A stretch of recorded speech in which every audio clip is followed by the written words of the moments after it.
Hello friends, welcome to SSC coaching centre. दोस्तों, आज आपका पहला प्रश्न है, कौन सा विकल्प नीचे दिए गए शब्दों का सार्थक क्रम दर्शाता है। 17 फरवरी 2024 का ये क्वेश्चन। प्रश्न ये है कि यहाँ पे हमें देखिए 5 विकल्प हैं, शिशु, बूढ़ा, वयस्क, किशोर और बच्चा। इनको क्या है, सार्थक क्रम में लगाना है। सार्थक क्रम का मतलब जैसे हम गिनती लिखते हैं ना, 1 लिखेंगे, 2, 3, 4, ये सार्थक है, क्रम वाइज क्रम लिखा गया है। ऐसे ही हमको इन्हें क्रम वाइज क्रम लगाना है। तो क्रम वाइज क्रम में देखो, शिशु सबसे छोटा होता है तो 1 नंबर पे तो शिशु आ जाएगा, तो सबसे पहले आ जाएगा 1। अब शिशु के बाद में जैसे ही शिशु बड़ा होता है तो वो क्या बन जाता है, बच्चा। बच्चा बन जाता है मतलब 5 नंबर बन जाएगा। अब बच्चे से जैसे ही ऊपर जाएगा, भाई पहले बच्चा बन गया, बच्चे से ऊपर जाएगा तो वो किशोर अवस्था में आएगा। किस अवस्था में आ जाएगा, किशोर अवस्था, मतलब 4। अब किशोर अवस्था से वो क्या हो जाएगा, फिर वयस्क अवस्था में आ जाएगा। वयस्क मतलब 3। और वयस्क अवस्था के बाद लास्ट में क्या हो जाता है, बुजुर्ग हो जाता है बच्चा, मतलब 2 नंबर सबसे ऊपर आ जाएगा। तो 1 5 4 3 2, 1 5 4 3 2, डी ऑप्शन आपके सवाल का बिल्कुल सही जवाब हो जाएगा। अब देखते हैं अगला प्रश्न। अगला प्रश्न है, एक्स और वाई भाई हैं। तो प्रश्न के अनुसार चलते हैं। एक एक्स है और एक वाई है, ये दोनों आपस में भाई हैं। एक बात याद रखना, ये दोनों भाई बोला गया है ना, तो भाई यानी कि मेल को हम प्लस से डिनोट करते हैं और फीमेल को वाई से। तो यहाँ पे दोनों भाई हैं मतलब मेल हैं। फिर बोला गया है आर वाई का पिता है। वाई का पिता है आर। आर कौन है, वाई का पिता। अब ये पिता है मतलब पुरुष है, तो इसे भी हम प्लस से डिनोट कर देंगे, ठीक है। टी एस की एकमात्र बहन है। अभी टी कौन है ये नहीं पता। एस एक्स का मामा है। जो एस है ना, इस एक्स का मामा है एस। कौन है, मामा। अब ये मामा है मतलब ये भी प्लस, पुरुष है तो इस प्लस से दिखाएंगे। अब देखो, ये दोनों जब भाई हैं, जब इसका पिता आर है तो इसका भी पिता होगा, ठीक है। अब एक्स का मामा एस है तो वाई का मामा भी एस होगा, इतना तो कन्फर्म है।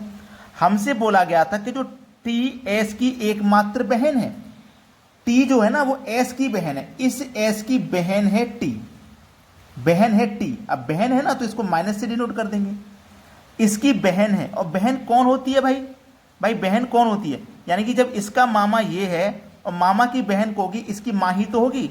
जब एक्स की माँ होगी तो वाई की भी माँ होगी। आपसे बोला है टी आर से किस प्रकार संबंधित है। ये जो टी है ना, ये आर से किस प्रकार संबंधित है। भाई आर की टी कौन लगेगी, पत्नी लगेगी। और कैसे लगेगी अभी बता देता हूं। देखो, जब वाई का पिता है आर तो एक्स का पिता भी आर होगा, ठीक है। अब देखो, इसका मामा ये है तो इसका भी मामा होगा, और मामा की जो बहन है वो माँ होती है। जब माँ होती है और ये हमारे पिता है और ये हमारी माँ, तो पत्नी ही तो लगेगी। सवाल खत्म हो गया, यानी कि पहला ऑप्शन सही जवाब है। अब देखते हैं अगला प्रश्न। अगला प्रश्न है, एक मित्र समूह में 8 सदस्य हैं जो एक दूसरे को कार्ड भेजकर दीपावली के दिन शुभकामनाएं देते हैं। इस समूह द्वारा इस प्रयोजन के लिए कितने ग्रीटिंग कार्ड का उपयोग किया जाएगा। बहुत अच्छा सवाल है। इसके लिए एक फॉर्मूला होता है, n × n-1, ठीक है। अब ये जो फॉर्मूला है याद रखना, ये जो फॉर्मूला है आप 2 तरीके से इस्तेमाल करते हो। या तो ये उपहार देने के लिए होता है या फिर ये हाथ मिलाने के लिए होता है। 2 टाइप के क्वेश्चन इसमें पूछे जाते हैं, या तो उपहार देने वाला या फिर हाथ मिलाने वाला। जैसे कि 2 व्यक्ति हैं भाई, अब जब हाथ मिलाने वाला ये क्वेश्चन होगा तो ये वाला व्यक्ति हाथ मिलाने के लिए आगे बढ़ाएगा, ये वाला भी व्यक्ति भी हाथ मिलाने के लिए आ गया है। दोनों व्यक्तियों ने हाथ आगे बढ़ाया और हाथ मिल गया, तो कितनी बार हाथ मिला, 1 बार। अब ये 2 व्यक्ति हैं, अब ये वाला व्यक्ति इस व्यक्ति को उपहार देगा यानी कि ग्रीटिंग कार्ड दे देगा, और ये वाला भी व्यक्ति इसको ग्रीटिंग कार्ड दे देगा। तो कितने ग्रीटिंग कार्ड दिए गए, 2। जब 2 व्यक्तियों में हाथ मिलते हैं तो 1 बार हाथ मिलता है, और जब 2 व्यक्तियों में गिफ्ट दिए जाते हैं तो 2, यानी कि हाथ मिलाने वाले का गिफ्ट वाला 2 गुना होता है, ठीक है। हाथ मिलाने वाले का गिफ्ट वाला 2 गुना और हाथ मिलाने वाला गिफ्ट वाले का आधा। ये गिफ्ट 2 बांटेंगे तो हाथ 1 मिलेगा, ठीक है। बस अब यहां पे हमारे पास सदस्य कितने, n का मान 8 है। 8 में से 1 कम कर दो तो 7, 8 7 56 आपका आंसर आ जाएगा। पहला ऑप्शन सवाल का बिल्कुल सही जवाब। अगर यही हाथ मिलाने वाला सवाल होता तो formula n × n-1 divided by 2, क्योंकि हाथ मिलाने वाला जो होता है आधा होता है इसका, ठीक है। तो n आपका 8 हो जाता, 7/2 कटा दो, 2 चौकू 8, 4 7 28। तो हाथ कितनी बार मिलाए जाते हैं, 28 बार। ये आपका सवाल का सही जवाब है। अब देखते हैं अगला प्रश्न। अगला प्रश्न है 11 परिणामों का औसत 50 है यदि पहले 6 परिणामों का औसत 51 है और अंतिम 6 परिणामों का औसत 59 है तो छठा परिणाम ज्ञात करें। देखिए टोटल परिणाम हमारे पास 11 है जिसका औसत 50 है, तो योग कितना हो जाएगा 11 पंजे 55, 550 योग। याद रखना हमेशा कि जब संख्याएं रहती हैं संख्या का मन पे औसत से करते ही योग पता लगता है। टोटल संख्या 11 है जिसमें से पहले की जो 6 संख्या है उनका औसत 51 है, तो इनका योग कितना हो जाएगा 6 कम 6, 6 पंजे 30, यानी कि 306 योग हो गया पहले की 6 संख्याओं का। और जो अंत की 6 संख्या है उनका औसत है 59, इनका योग कितना हो जाएगा 6 निम 54 का 4, कैरी का 5 रहेगा, 6 पंजे 30 और 5 35, यानी कि योग हो गया आपके पास लास्ट की 6 संख्याओं का 354। देखो टोटल संख्या 11 थी, ये पहले की 6 हो गई, ये लास्ट की 6, तो टोटल कितनी होगी 12, यानी कि जो छठी संख्या है ना उसको 2 बार काउंट किया गया है, 2 बार, तो ये टोटल कितनी होगी 12। तो हमारे पास जो 12 संख्याओं का योग है हम उसमें से 11 का माइनस कर देंगे, 1 का बचेगा। ठीक है, 6 और 6 कितनी संख्या है ये हमारे पास 12, और इन दोनों का योग भी जोड़ दो, आपके पास कितना हो जाएगा 354 और 306 को जोड़ देंगे, तो 354 और 306 को जब मैं जोड़ूंगा तो 6 और 4 10 का 0, कैरी का 1, 6 और 3 और 3 6, ये हो जाएगा 660। ये 12 संख्याओं का योग मेरे पास 660 है 12 का, जिसमें से मैं 11 का माइनस कर दूंगा। ठीक है, 11 का योग कितना मेरे पास 555, तो मैं 11 का माइनस कर दूंगा तो 1 का ही बचेगा जो मेरे पास छठी संख्या 2 बार काउंट की, तो 610 में से 550 को माइनस कर दो 110 बच जाएगा। डी ऑप्शन सवाल का बिल्कुल सही जवाब है। अब देखते हैं अगला प्रश्न। अगला प्रश्न है अनुक्रम 14 10 6 2 ये लगातार चलता जा रहा है, 14वां पद हमें ज्ञात करना है, क्या होगा 14वां पद। ठीक है, देखिएगा हमारे पास 10 14 10 6 इस तरीके से यानी कि घटते हुए क्रम में संख्या दी गई है और हमें 14वें पद तक जाना है। जैसे में पहला पद, दूसरा, तीसरा, चौथा, 5 6 7, 7 के बाद फिर 8 9 10 11 12 13 और हमें कहाँ तक पहुँचना है 14वां पद तक पहुँचना है। 14वां पद का मान बताना क्या है। पहले पद का मान देखो हमारा 14 है, दूसरे पद का 10 है, तीसरे पद का 6 है, चौथे पद का 2 है। तो हम यहाँ पे अंतर कर सकते हैं, देखो कितने का अंतर है 14 से 10 हो गया 4 माइनस, यहाँ भी 4 माइनस, यहाँ भी 4 माइनस, अब यहाँ भी 4 माइनस करूंगा तो माइनस का 2, यहाँ भी 4 माइनस करूंगा माइनस का 6, यहाँ भी 4 माइनस करूंगा माइनस का 10। जब माइनस करते हैं ना, जीरो से नीचे माइनस करते हैं तो बढ़ते हुए जाते हैं संख्या में। जैसे 6 से 4 जोड़ के आपको लगेगा 10 हो गया, अब यहाँ पे 4 माइनस करेंगे तो ये 14 हो जाएगा। ठीक है, 10 में से 4 माइनस करेंगे तो माइनस का 14, फिर ये माइनस का 18, फिर माइनस का 22 और ये माइनस का 26 और ये माइनस का 26 के बाद माइनस का 30 और ये माइनस का 34 और ये माइनस का 38। तो हमारे पास जो 14वां पद होगा वो माइनस का 38 होगा, मतलब पहला ऑप्शन सवाल का बिल्कुल सही जवाब है। एक बात याद रखना, कभी भी जब माइनस में आप जाते हो, जैसे -2 से मुझे 4 माइनस करना तो -6 जोड़ेंगे नहीं जोड़ेंगे, आपको ऐसा लगा 2 से 6 हो गया तो जोड़ दिया गया, फिर 4 जोड़ दिया गया 10 हो गया, इस तरीके से चलता है जब माइनस में जाते हैं। तो सवाल क्लियर हो गया। अब देखते हैं अगला सवाल। अगला प्रश्न है वह वेन आरेख चुने जो दी गई अगला प्रश्न है वह वेन आरेख चुने जो दी गई वस्तुओं के बीच संबंध को सबसे अच्छी तरह समझाता है। जानवर, सब्जियां, आलू, इनके बीच में आपको संबंध बनाना है। बहुत अच्छा संबंध है।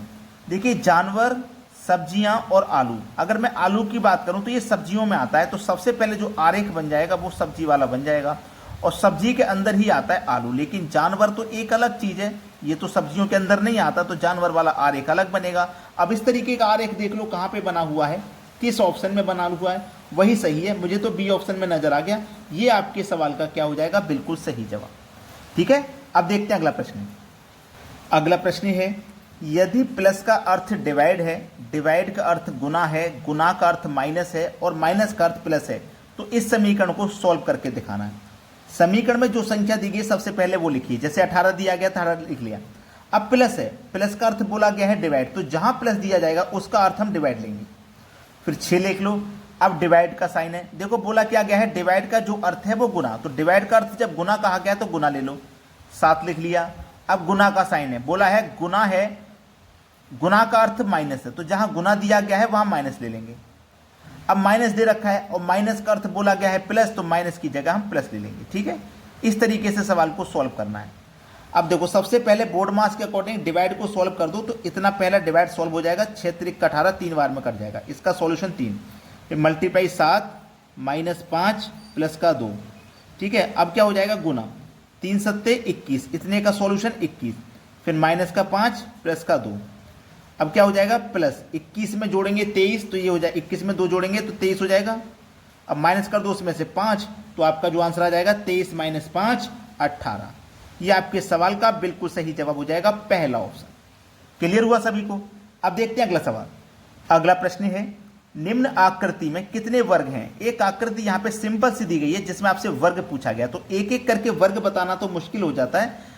तरीका हम आपको बताएंगे, कभी भी इस तरीके की आकृति में वर्ग पूछा जाए आपसे, ठीक है, कभी भी वर्ग पूछ रहा है तो आपको क्या करना है, 1 2 3 आप ऐसे चलेंगे तो 3, और 1 2 3 नीचे की तरफ चलेंगे तभी, तो ये 3 3 का सिमेट्री कहते हैं इसको। तो कभी भी आपसे वर्ग पूछा जाए, याद रखना, कभी भी वर्ग पूछा जाए, एक तरफ की सभी संख्याओं का वर्ग कर लो। एक तरफ की सभी संख्या 1, दूसरी संख्या 2 और तीसरी संख्या 3 है, एक तरफ की सभी संख्याओं का वर्ग कर लो, चाहे इधर का चाहे इधर का, संख्या तो उतनी ही होंगी। तो 1 का वर्ग करोगे आप 1, 2 का वर्ग करोगे 4, 3 का वर्ग करोगे 9, और सभी को जब आप जोड़ दोगे तो आपको कितना मिलेगा 14। मतलब इस आकृति में 14 वर्ग हैं। बस सवाल खत्म। चलिए अब देखते हैं अगला प्रश्न। अगला प्रश्न है, कौन सा आरेख समुद्र, पृथ्वी, सूर्य के बीच संबंध को सबसे अच्छी तरह से दर्शाता है। समुद्र, पृथ्वी और सूर्य को दर्शाना है सबसे अच्छी तरह से। तो अगर मैं पृथ्वी की बात करूं तो सबसे पहले मैं आरेख बना लूंगा पृथ्वी का, और पृथ्वी पर ही समुद्र मौजूद है ना। समुद्र कहां भी है, पृथ्वी पर, तो पृथ्वी है उसके अंदर ही तो समुद्र समाया हुआ है। या कोई भी देश ले लूं, मैं भारत देश ले लूं, को पृथ्वी के अंदर आ जाएगा। अमेरिका ले लूं, वो सब पृथ्वी पर देश है। तो जितने भी देश हैं वो सभी पृथ्वी पर हैं, तो पृथ्वी के अंदर ही आएंगे। और समुद्र ले लूं या कोई चोटी ले लूं, कोई पहाड़ ले लूं, कोई नदी, सभी पृथ्वी पर हैं, तो ये पृथ्वी के अंदर आ जाएंगे। अगर सूर्य की बात करें तो ये पृथ्वी से कई गुना किलोमीटर दूर पर है, ये पृथ्वी पर नहीं है। जो सूर्य है वो दूरी पर है, तो उसको हम अलग लिखेंगे बिल्कुल ऐसे। और ऐसी आकृति आपको किस ऑप्शन में, वो देख लीजिए डी ऑप्शन में, ये बिल्कुल सही जवाब हो जाएगा। अब देखते हैं अगला प्रश्न। अगला प्रश्न है, DVMS का रिलेशन SMBD से है, तो JAVA का रिलेशन क्या होगा। मुझे नहीं पता, क्योंकि ये प्रश्न तो मैं आपको होमवर्क के लिए दूंगा। आप मुझे इसका आंसर कमेंट करके बताइएगा कि आपके प्रश्न का आंसर क्या आया है, ठीक है। कमेंट कर देना आपको सभी को अपना अपना आंसर, और लाइक कर दिया करो भाई वीडियो को। आप सभी से एक रिक्वेस्ट है हमारी, वीडियो को लाइक करने की और शेयर करने की, ठीक है दोस्तों। धन्यवाद।